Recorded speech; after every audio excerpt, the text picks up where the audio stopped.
Bonjour tout le monde, aujourd'hui on démarre un tout nouveau playthrough sur Painkiller Black Edition. Alors, la Black Edition comprend le jeu de base plus une extension, pas un DLC, je parle bien d'une extension. Le jeu étant sorti en 2004, on ne commercialisait pas des tenues à 3 euros la pièce. C'est un jeu que j'aimerais décrire et faire un paragraphe, enfin une description de 15 minutes, mais on va s'en tenir au plus strict, le plus intéressant pour vous. C'est un jeu que j'ai découvert très tardivement. Comme je l'ai dit, sorti en 2004, j'ai pas découvert à sa sortie. À la place, j'avais découvert Far Cry. Et en 2012-2013, j'ai acheté sur un coup de tête en ayant vu des screenshots, de simples screenshots. Hein. J'ai pas vraiment vu les reviews, j'ai juste vu qu'il avait pas mal d'étoiles, qu'il était bien noté, mais j'ai regardé juste ces screenshots, je me suis dit allez pourquoi pas, pour un prix qui était dérisoire sur GOG, donc j'ai acheté, je l'ai pris, et j'ai été absolument étonné, parce que c'était une surprise auquel je m'y attendais pas, c'est un jeu qui ressemble beaucoup à Far Cry. Pas dans son univers, pas dans son style graphique ni esthétique, mais dans son gameplay. C'est-à-dire que c'est des niveaux à succession. Vous parcourez un niveau d'un point A à un point B, et ensuite il y a un nouveau niveau qui se charge, un point A, un point B. Évidemment, ces niveaux ont un rapport avec l'histoire. Même si l'histoire est des plus basiques, enfin, ça reste à voir. Hein. Ensuite, si on creuse un petit peu plus, on se rend compte que on peut développer l'histoire vers quelque chose de peut-être plus complexe. Enfin bref, cela dit, c'est un jeu que j'ai beaucoup apprécié et que je tenais absolument à faire en playthrough parce qu'il s'y prête bien déjà et puisque ce jeu le mérite amplement. Donc on va se lancer tout de suite, on va prendre le jeu de base, on va mettre en Nightmare parce que j'ai un bon niveau et je vous laisse profiter de la cinématique.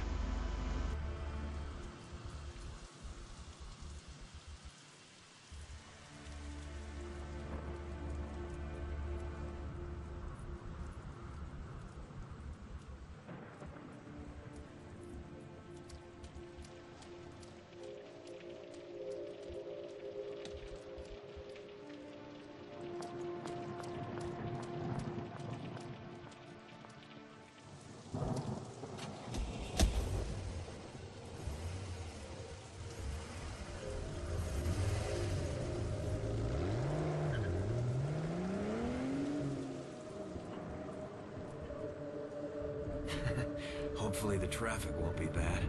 Dinner reservations are at 8. Oh, I can't believe how hard it's raining. We sure picked a great day to celebrate my birthday. Oh, it's just a little rain. It'll dry. Anyway, we'll be there in no time.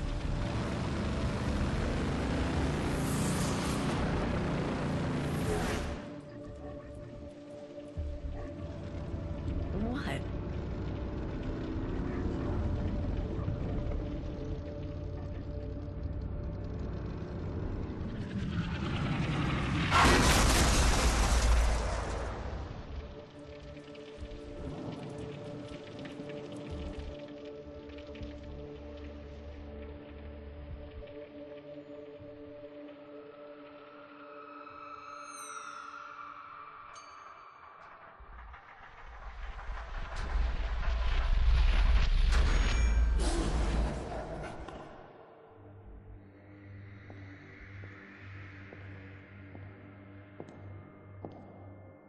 Here, take this.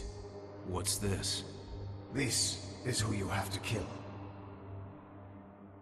4 guys? That's it? I just have to hunt down these 4 guys and that's it? I finally get out of here? I finally get to see her again? Yes, but it won't be that easy. These 4 are generals in Lucifer's army. They're extremely powerful and well guarded by their minion hordes. I can handle them all, but why has it taken this long? What did I do wrong? Ask him what I did. Ask him why he thinks I deserve this. He didn't say. I was sent to offer you this chance, and that is all. He has his reasons, and he doesn't have to explain them to anyone. Do this, and you will be pure. I was pure? So you say. I'm not here to debate. Do this, and you're free to be with your Catherine again. You were chosen because of your abilities. You've managed to survive this long, and that is impressive. This is what has set you apart from the others, and he thinks that you're the only one capable of pulling it off. Why doesn't he just take care of this? Why can't you do it? If he gets involved, the assault we're hoping to prevent might be launched prematurely. And of course, we want to avoid that at all costs. We think they're going to attack soon. He wants you to stop them before they are poised to strike. He wants the profile kept low. So you're going to have to move quickly. Kill the generals, and Lucifer's armies will retreat. Either you take this or you don't. If you don't, I can't tell you when we'll speak again. I know you've been here for a while, and I assume you want to leave. Your time has come. Take it or leave it. Okay. Good. Do you need weapons? I've survived this long, haven't I? I know where to get weapons. Good. This will help. Drink it. It will help you survive.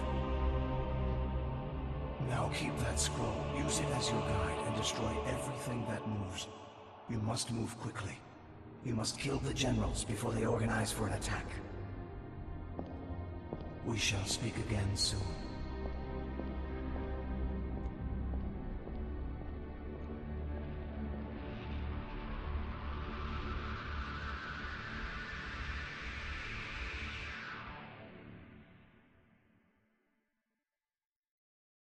Je vais faire un petit résumé pour ceux qui n'ont pas compris l'anglais. Donc rapidement, notre héros meurt, voilà, bêtement, et il se retrouve dans un milieu, dans un environnement qu'on ne connaît pas, on ne sait pas exactement où il se trouve, mais ce qui est sûr c'est qu'il n'est pas au paradis. Voilà, donc le but du jeu, ce sera d'accomplir les missions qu'on va nous donner, voilà, et tout cela nous permettra d'accéder au paradis et de retrouver notre copine.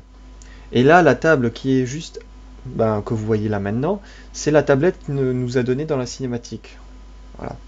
Donc on va aller au premier lieu, le cimetière. Alors il y a une note très intéressante sur ce jeu, c'est que il est très léger, très bien optimisé. Donc ce qui est bien, c'est que c'est comme Far Cry. Vous n'avez pas besoin d'avoir un PC de la mort qui tue pour pouvoir le faire tourner. À l'époque, à mon avis, ça devait pas être le cas, il fallait avoir la meilleure carte graphique du moment. Mais maintenant, vous pouvez allègrement faire tourner ça sur n'importe quel PC. Et en plus d'être un bon jeu, c'est un jeu que je vois bien en speedrun. Comme vous voyez, il y a le bunny hopping, et généralement, bunny hopping dans les jeux 3D, il est très utilisé dans les speedruns.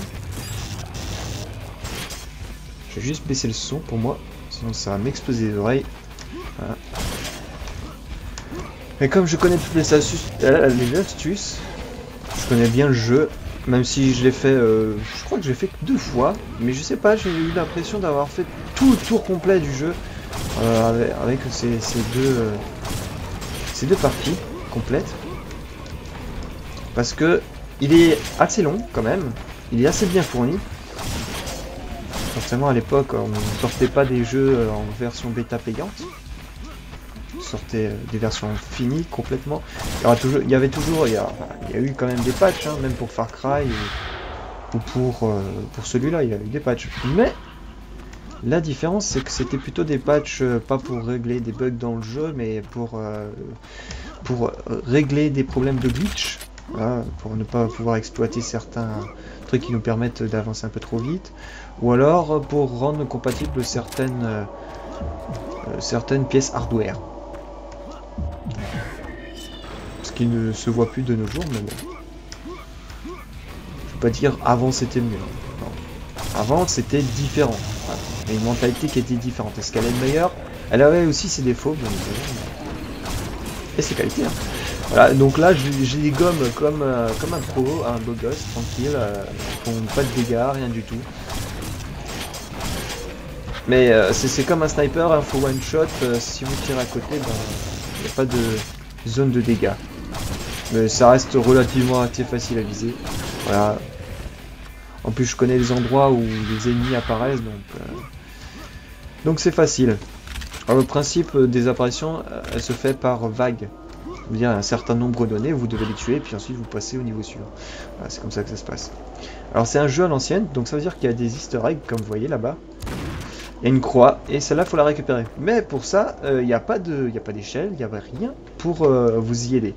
Enfin si, ils mettent quand même des objets pour qu'on puisse y arriver, mais il n'y a pas de truc évident. Genre, en gros, ce qu'il faut faire, c'est pousser ses peaux délicatement. Ouais, bon, voilà, c'est foutu. Délicatement pour faire une échelle. Allez. Ah merde! Je me retrouve coincé avec ça. Ce qui nous permettra de monter en haut. À moins qu'il y ait une autre solution, mais c'est la seule que j'ai trouvée comme ça. Et sinon, vous pouvez bien tout aussi bien les détruire et gagner du fric. Ouais, parce qu'on peut gagner du fric aussi, je vais vous montrer. Tiens, celui-là. Voilà, il y a 2 petites pièces, et les pièces sont utiles pour acheter des items que je vous montrerai soit à la fin du niveau, soit... voilà. Alors, il y a des petits moments de clip, hein, quand même. C'est un jeu assez gore, assez dégueulasse, qui se passe en enfer, dans le purgatoire. Donc, il faut bien qu'il y ait cette ambiance terrifiante quand même, hein, sinon si c'est juste un jeu où on poutrave des monstres et des mobs, il n'y a aucun intérêt. Ce qui est tout aussi intéressant, c'est vraiment l'ambiance du jeu. Je vous conseille d'écouter la musique d'ambiance, là maintenant. Lorsqu'il n'y a plus aucun ennemi, il y a toujours une musique d'ambiance plus terrifiante que les ennemis eux-mêmes. Là par exemple, je sais pas si vous entendez, je décris un peu. On entend un orgue en fond, un truc, à peine, hein, on l'entend à peine avec des pleurs d'une femme. Donc, je dis, c'est avec des cris, visiblement, comme si quelqu'un criait un mort, quoi. C'est un peu normal, on est dans un cimetière, mais bon, ça rajoute beaucoup de plus-value au jeu, quoi. C'est pas juste un simulateur de tueur de zombies ou de mobs satanistes.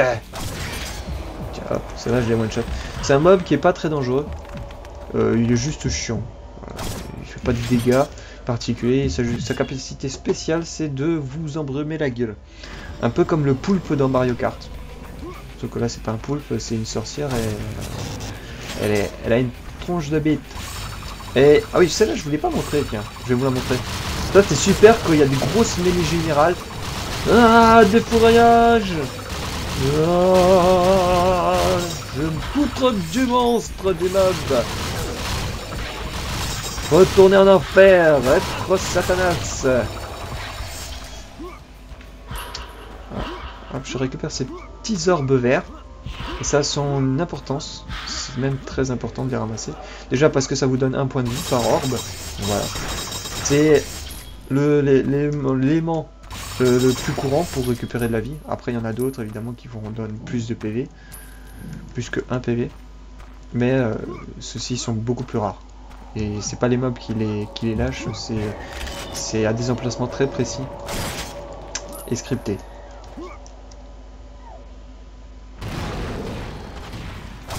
Olé.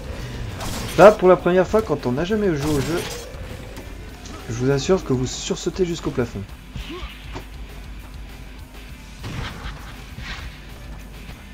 J'attends que...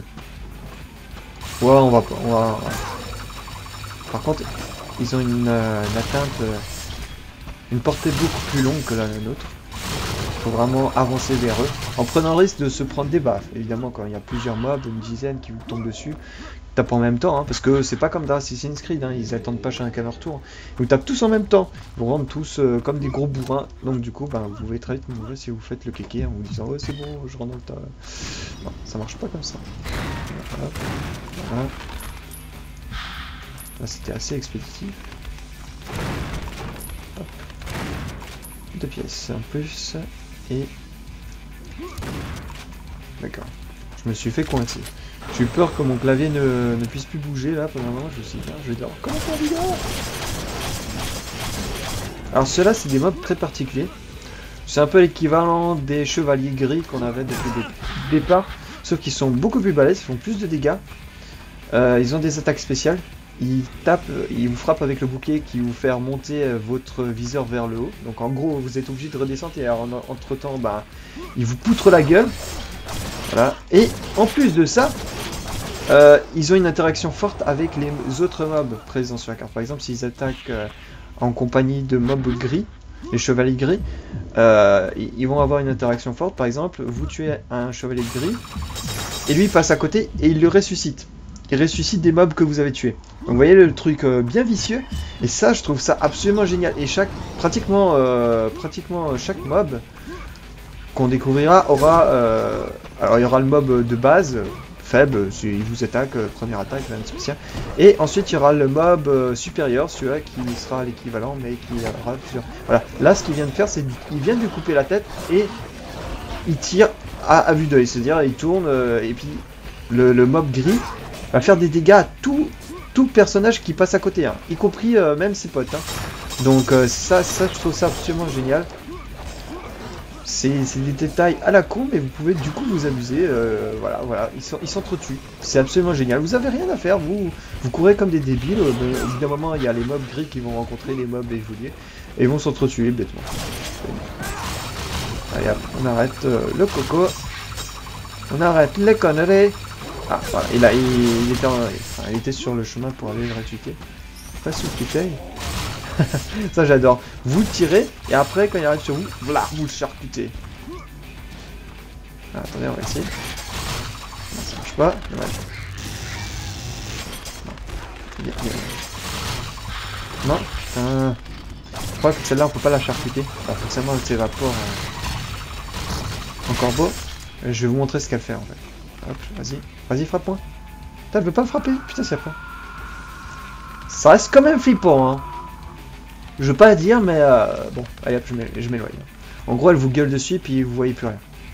Putain, non mais regardez-moi ses yeux, quoi. Allez hop. On arrête les conneries. Alors les corbeaux, hein, ils servent à rien, c'est juste décoratif, ils vous feront aucun dégât. Vous pouvez les tuer, mais bon. De toute façon, ils crèvent au bout d'un moment, ils tombent. Alors, il y a encore un autre truc que je vous ai pas dit. Ça fait beaucoup de choses, hein. Je devrais peut-être étaler ça sur plusieurs épisodes. Déjà comme ça j'aurai des choses à vous dire et puis ensuite vous ne serez pas perdu dans les explications. Tiens d'ailleurs c'est ce que je pourrais faire. Et en attendant je vais vous parler d'une chose très importante. C'est que j'ai fait un film sur Painkiller. L'extension qui est... je ne sais plus exactement de son nom. Enfin, son extension que je vais vous faire en playthrough. Et le jeu de base. Ah putain, j'ai pas réussi à le chercher. Voilà, j'ai réussi. Ah non, même pas. Ah, je suis deg. D'habitude, j'arrive bien à faire. Attends. Yeah, c'est beau. Et des fois, quand vous faites des superbes attaques, des super combos, les maps vous lâchent des super pièces. En gros, plein de foot. D'habitude, ils ne vous lâchent pas du foot, mais là, c'est exceptionnel. Mais seulement quand vous faites des putains d'attaques. Ou alors des grosses mêlées de tout. De Tefu.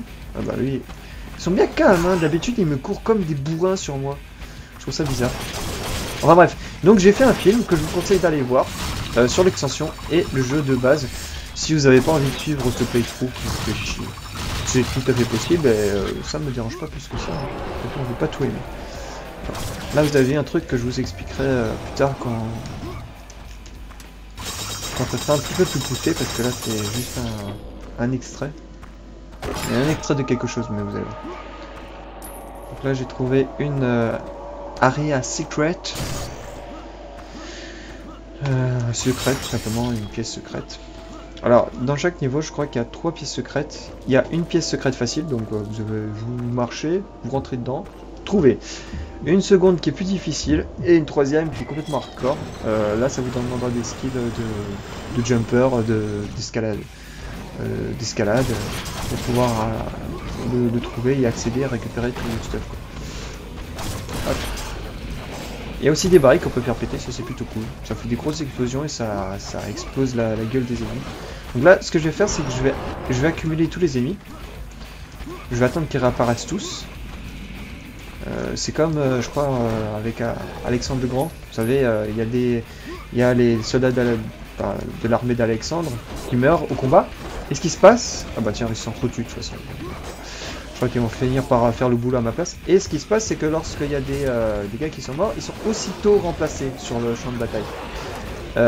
Donc en fait, il faut que j'attende qu'il y ait le maximum de gars qui peuvent apparaître sur la carte. Enfin, qu'ils apparaissent, tout simplement. Donc voilà, là je crois que c'est bon.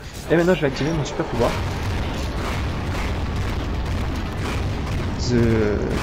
J'appelle ça le balai du démon.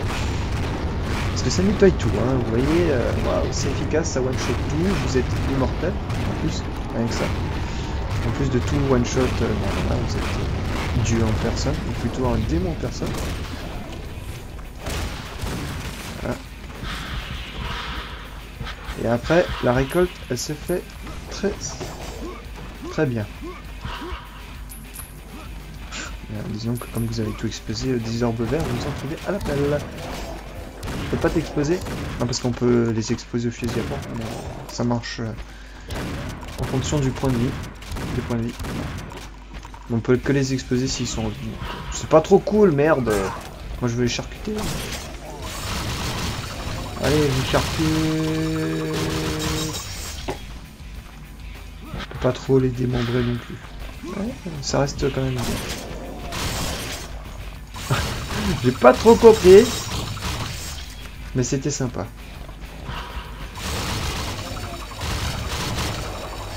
Je vais juste aller récupérer les pièces. Parce qu'il y a plein de coffres. Enfin de coffres, ouais. Des cercueils éparpillés. Comment est-ce que j'ai fait pour le tuer jusqu'ici là? Waouh. C'est un jeu aussi qui récompense la recherche.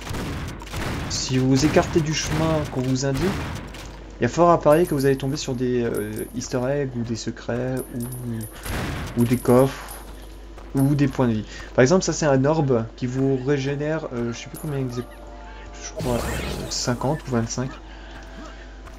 Je me souviens plus.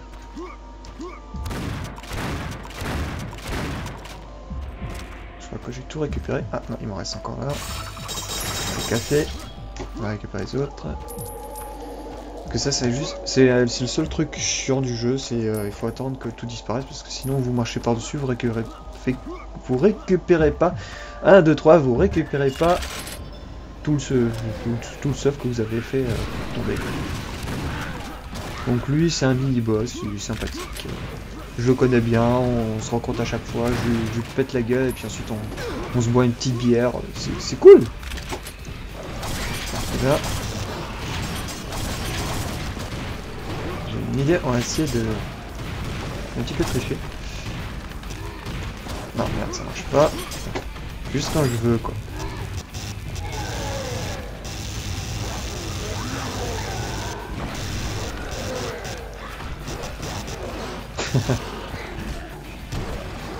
Oh merde.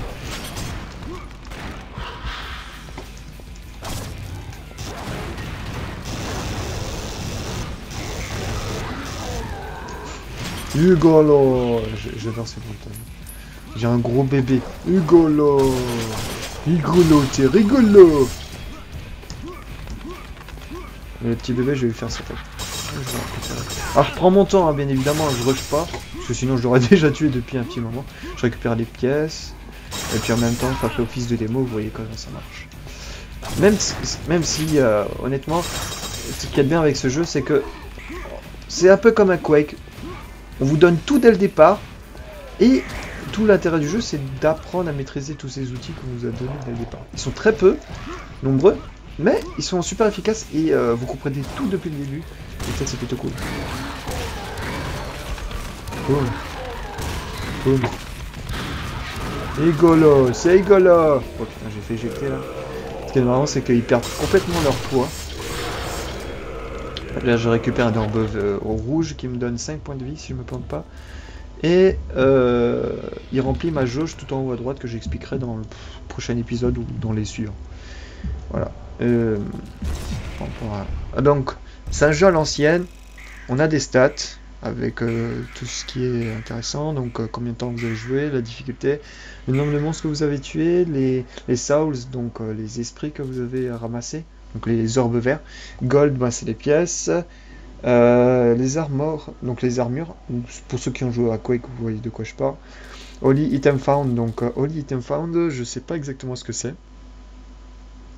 Je crois que c'était la croix qu'on a vue sur le toit. Ammo Found, donc ça c'est les munitions. Objet Destroyed, ben, tous les objets qu'on peut détruire, ben, on vous invite à les détruire. Et ensuite vous avez Secret Found, donc là c'est les secrets dont je vous parlais. Et ensuite, vous avez à chaque fin de niveau Chaque niveau, il y a un prérequis pour gagner une carte. Donc, je sais pas, vous devez tuer 50 personnes, ou alors ramasser tant et tant d'or, ou alors faire 50 sauts, ce genre de choses, et ensuite vous débloquez une carte qui vous donnera des capacités supplémentaires, genre prendre moins de dégâts, faire plus de dégâts avec un fusil à pompe, ou alors avoir des super pouvoirs qui durent plus longtemps, ou avoir doubler la mise qu'on ramasse, etc. Donc c'est plutôt intéressant. Tout ceci. J'ai rien d'autre à dire.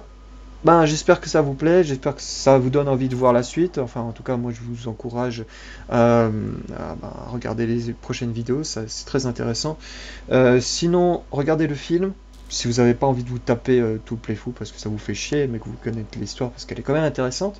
Ça part de religion, mais pas comme on le pense. Vous allez voir que c'est très très intéressant la religion, mais alors tout ce qu'on nous dit rabâche à la télé, c'est pas du tout ça, hein. C'est encore autre chose, hein. C'est comme si c'était deux définitions complètement opposées. Plutôt la mythologie religieuse, voilà, c'est plus de ça que le jeu traite, que la religion telle qu'on l'entend actuellement dans la télé et à la radio. Qu'est-ce que j'ai d'autre à dire? Ben pas grand chose. Likez la vidéo, partagez, favoris, abonnez-vous comme d'hab, et moi je vous retrouve pour la suite très rapidement.